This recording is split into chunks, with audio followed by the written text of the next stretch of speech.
With us now is Stephen Brodsky. He is a well-known power attorney, but he's also the dad to a beautiful child on the spectrum.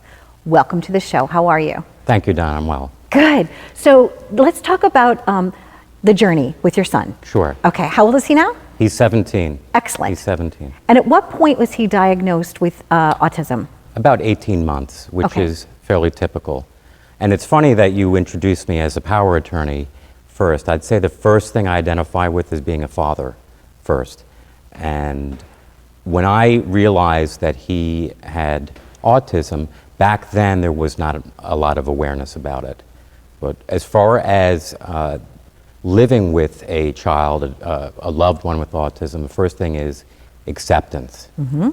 Because you just discover a life that you didn't anticipate having. And you have to come to terms with that. Now, that's hard to do sometimes, but it is something that everyone has to do. And then with that comes love. And my son is my blessing, and I tell him that every day. He truly is. He's made me a better father, a better person, and he is special just the way he is. I believe so too. I believe that a lot of times, it's empathy, compassion, a lot of skill sets, those soft skill sets that maybe somebody didn't naturally have, but because they have to rise to the occasion, you attain those. That's right. What are some ways that you have helped your son connect? Well, so first is acceptance. So you accepted the fact that you're a parent with a child that happens to be on the spectrum.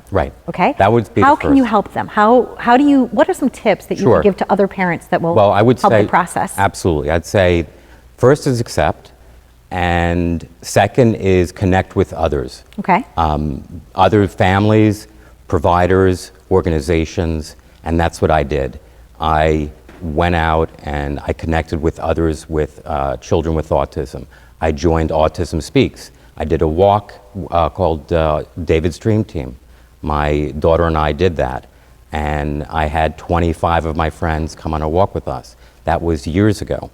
When you connect with others who are in the same situation, you share, and you teach and you learn.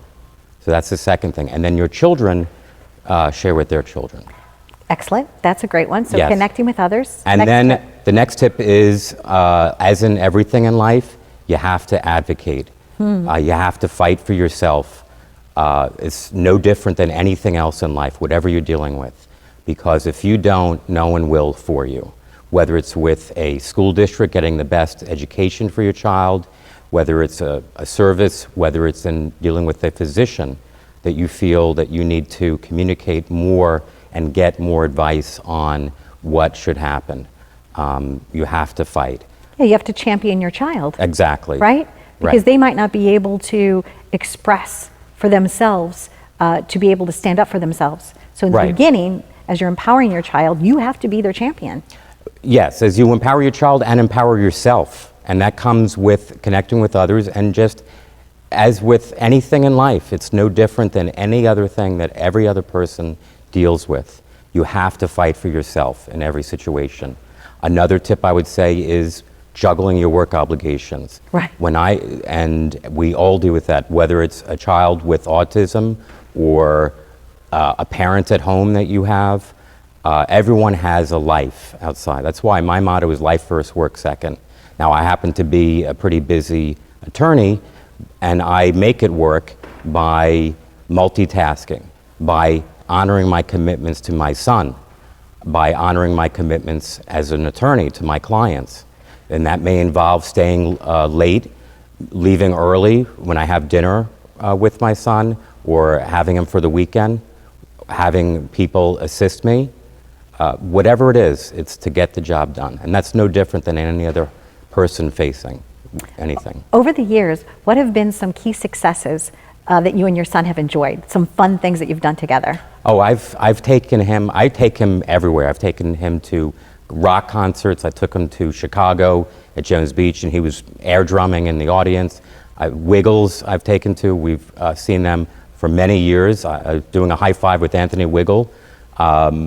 We have concerts coming up this summer, circus, trips. I have a secret trip planned for him this summer.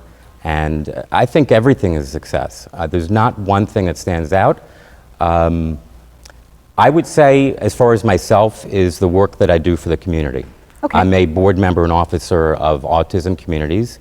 We are setting up residential housing supportive with employment opportunities for adults with autism, and I think that is a success. We are turning the corner and having people in our first residence.